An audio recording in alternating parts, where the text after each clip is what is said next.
ও মুসলমান, আল্লাহ রাব্বুল আলামিনের বান্দারা, এই সময়টুকুর মধ্যে যখন আগুনে নিক্ষেপ করবে, চরকের মধ্যে 400 রশি লাগিয়েছে। ইবলিসের কলা কৌশল মতে তা নির্মাণ করা হলো, আবার বাধা হলো, আবার 400 রশি লাগিয়েছেন।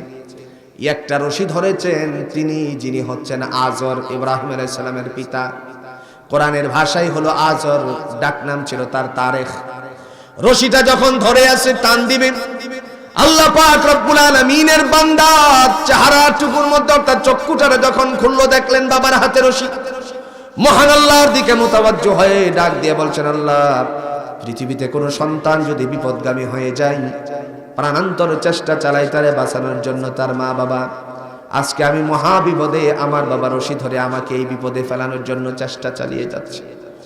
ও মাওলায়ে কারীম, আমি আর দুনিয়ার জমিনে তোমার আশ্রয় ছাড়া আর কাহারও আশ্রয় চাই না।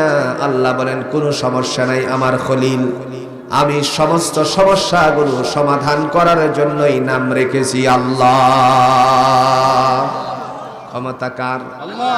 আরো জোরে বলেন কার? না জনগণের? এই কোরআনে একটা সূরার নাম হলো সূরাতুল মুলক, রাজত্বময় সূরা। আল্লাহ বলতেছেন, তাবারাকাল্লাযী বিয়াদিহিল মুলকু ওয়া হুয়া আলা কুল্লি শাইইন কাদির।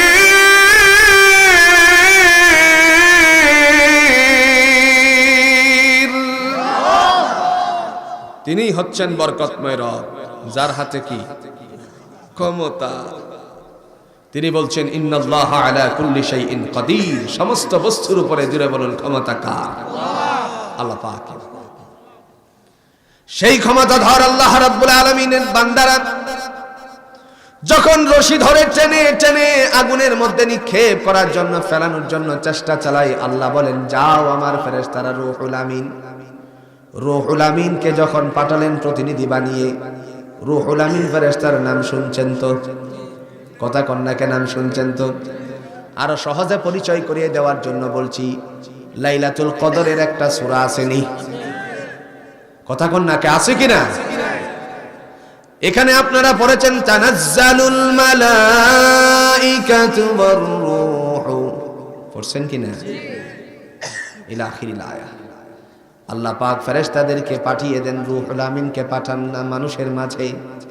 রূহুল আমিনের নাম হলো জিবরাইল আমিন। প্রতিনিধি দল নিয়ে উপস্থিত হয়ে গেল। জিবরাইল আমিন উপস্থিত হয়ে বলতেছেন, ও আল্লাহর খলিল, আল্লাহ আমাকে আপনার কাছে পাঠিয়েছেন, বলেন আগুনটারে নিভিয়ে দেই। আল্লাহর খলিল ডাক দিয়ে বলছেন, ও রূহুল আমিন, তোমার সাহায্য আমি চাই না।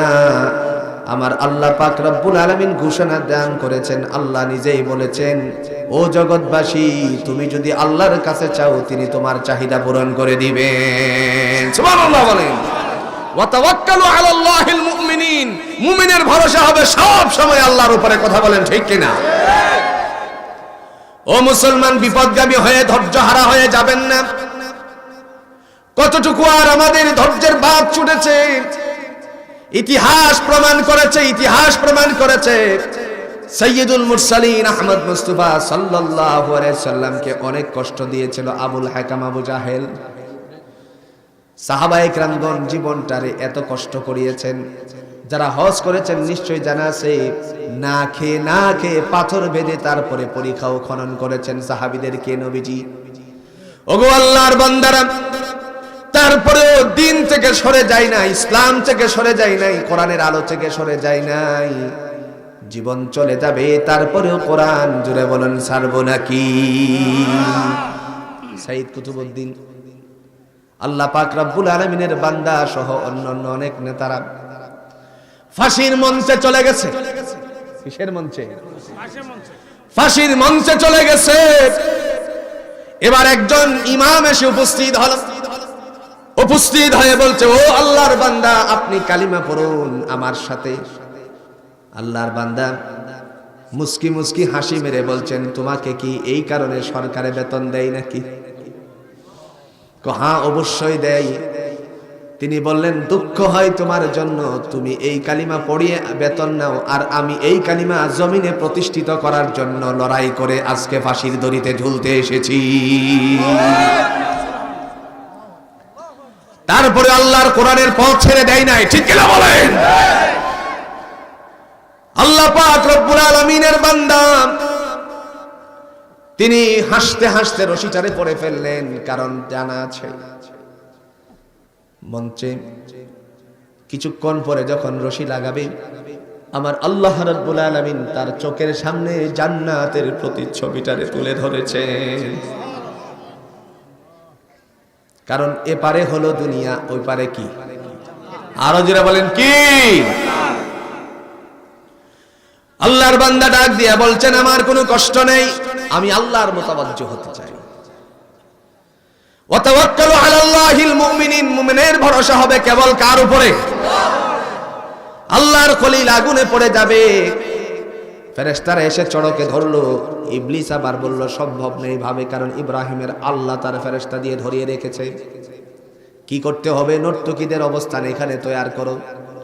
নর্তকীদেরকে আনা হলো, তারপরে কুকর্মের মধ্যে লিপ্ত করানো হলো, রহমতের ফেরেশতা চলে গেছে।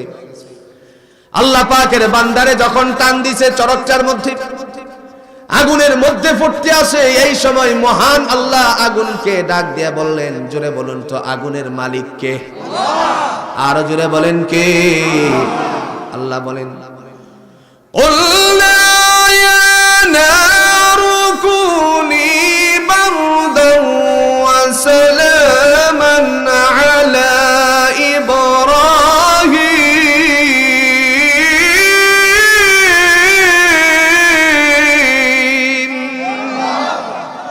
আগুন ঠান্ডা হয়ে যা, শীতল হয়ে যা।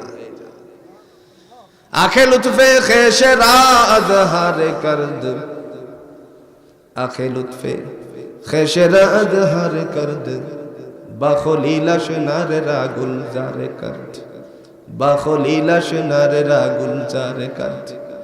আগুনে নিক্ষেপ করেছিল যাতে করে পুরো ছারখার হয়ে যায়। মহান আল্লাহ রাব্বুল আলামিনের অশেষ কৃপায় আগুনটারে ফুলের বাগান রূপে রূপান্তরিত করে দিয়েছেন। বান্দা এখান থেকে জুলুমের মাত্রা বাড়ার পরে সেখান থেকে উদ্ধার করেছেন কে? এই কারণে মামলা করেছেন কে? ইন্নামাস সাবিলু আলাল্লাযিনা ইয়াযলিমুনান নাস। আল্লাহ বলেন আমার অভিযোগ তাদের বিরুদ্ধে যারা মানুষের উপর অত্যাচার করে। আল্লাহ মামলা ফাইল করে ফেললেন, এফআইআর করে ফেলেছেন, কিছু সময় তালাশ করতেছেন তারে কখন ধরা যায়। অনেক লম্বা ঘটনা। হঠাৎ করে মহান আল্লাহ রাব্বুল আলামিনের বান্দা একদিন ঘোষণা দিয়ে দিল, নমরুদ, হে ইব্রাহিম তোমার আল্লাহরে বলো যুদ্ধ করব তার বিরুদ্ধে। আর একটু আস্তে কর নাউজুবিল্লাহ। হযরত ইব্রাহিম আলাইহিস সালাতু ওয়াস সালাম তিনি বললেন, নাফরমানি করো না, নাফরমানি করো না। ও মুসলমান, আজকে যখন ইসলামের কথাগুলো হয় নাক চিটকিয়ে বিরুদ্ধাচরণ করনেওয়ালা জুড়ে বলেন আসেনি? কোরআনের কথাগুলো যখন হয় কোরআনের বিরুদ্ধাচরণ করনেওয়ালা মুসলমানের সংখ্যাও অনেক বহুত আছে। আমি তোমাদেরকে বলে দিতে চাই, আল্লাহর কোরআনটা তোমার ঘরে আছে, দয়া করে একটু দেখো আর পড়ো। হৃদয়টা পরিবর্তন করে দিবেন কে? আমার ভাইরা, আল্লাহ পাক রব্বুল আলামিনের বান্দা ডাক দিয়ে বললেন, নাফরমানি করো না, নাফরমানি করো না। যখন শেষ পর্যন্ত নাফরমানির মাত্রা বাড়ালো, আল্লাহ বলেন, ও আমার খলিল তাকে বলে দাও সে যেন ময়দানে চলে আসে, আমার সৈন্য প্রস্তুত আছে। সুবহানাল্লাহ বলছেন। আল্লাহ বলেন আমার মামলা এবার ডাইরেক্ট এফআইআর। ইন্নামাস সাবিলু আলাল্লাযিনা ইয়াযলিমুনান নাস। আমার অভিযোগ তাদের বিরুদ্ধে যারা মানুষের উপর অত্যাচার করে। এবার বলুন তো অত্যাচার দুনিয়ার জমিনে গ্রামে গঞ্জে আছে কিনা? আপনাদের এলাকায় মনে হয় নাই? আহারি মুসলমান, সহজে কিছু উদাহরণ দেই। জমিনের সাথে জমিন আছে, যখন রশি দিয়ে গরুটারে ডিগরা দেয়, এরপরে দেখা গেল খুঁটটারে একদম ছোট করে রাখছে। এই খুঁটটা ছোট, যখন তার এই গরু রশি ধরে টান দেয় তখন পার্শ্বের জমিনে গিয়ে জমিনের মালিকের ধান খেয়ে ফেলছে। যখন বলে ডাক দিয়ে, ভাই তোমার গরুটা আমার জমিনের ধান খাইছে, চিৎকার মেরে তখন বলে, এই বেটা বুঝে হইলে জমিন রাখবে, নয়তো এখান থেকে বিক্রি করে চলে যাবে। কথা কোন আছে কি নাই? আর এক শ্রেণীর মানুষ আছে, মোটা আয় থাকলে পরে কেটে কেটে চিকন করে ফেলে নিজের জমিনটারে একটু বড় করার জন্য। কথা কোন ঠিক কিনা? সে নীরব মানুষ, গরিব মানুষ, দুর্বল মানুষ। এই দুর্বলতার কারণে দেখা গেল তাকে কিছু বলতে পারে না, না বলার কারণে আল্লাহর কাছে অভিযোগ পেশ করেছেন। সাইয়্যিদুল আম্বিয়া বিশ্বনবী সাল্লাল্লাহু আলাইহি ওয়াসাল্লাম বলেছেন, দুই মানুষের দোয়া আল্লাহ সরাসরি কবুল করে নেন। এক শ্রেণীর মানুষ হলো মজলুম, যাদের উপরে অত্যাচার করা হয়। সেই অতএব এই কপাটের কাছে যাকে বলা হয় কুহে কাফ, তার এই কপাটটারে খুলে দাও। কুহে কাফের দরওয়াজা খুলে দিল। খুলে দেওয়ার পরে মহান আল্লাহ রাব্বুল আলামিনের স্বর্ণ আস্তে আস্তে করে বের হতে শুরু করলো। দুনিয়ার বড় বড় স্বর্ণ নয়, পাহলুয়ান নয়, আপনার ওই যে কি বলে রেসলিং এর মতন পাহলুয়ান না। যারা পাহলুয়ান এসেছে তারা দুনিয়ার জমিনে সবচেয়ে ভয়ঙ্কর প্রাণী। জুড়ে বলেন ঠিক কিনা? আপনারা বলতে পারেন ভয়ঙ্কর কেমনে? বাঘেরও মানুষ এইভাবে ভয় পায় না। আপনারা বলতে পারেন এটা কি বললেন, বুঝলাম না। বাঘ দেখলে পরে মানুষ সতর্ক থাকে না, থাকে না? এখন ঘরের মধ্যে ছোট্ট প্রাণীর আক্রমণ থেকে বাঁচার জন্য দোকানে 5 টাকার বিক্রি হয়, এটার নাম কি? আরো জোরে? মেডিকেল সায়েন্স বলে বাচ্চা যদি থাকে ছোট, তখন এই কয়েল জ্বালাবেন, এতে করে লাংসের সমস্যা হওয়ার সম্ভাবনা রয়েছে।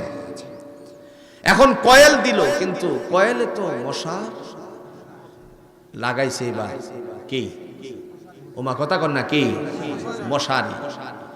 মশারি দিয়েও মশাকে মারার জন্য কামান নিয়ে বসে আছে। নাই কামান? কথা কয় না, নাই। খালি ক্রিকেটই খেলে না, ব্যাডমিন্টনই খেলে না, আরেকটা আছেন ইলেকট্রিক দোকানে মশা মারার ব্যাট আছে কিনা বলেন? তাহলে মশাকে কম ভয় পায় না, বেশি ভয় পায়?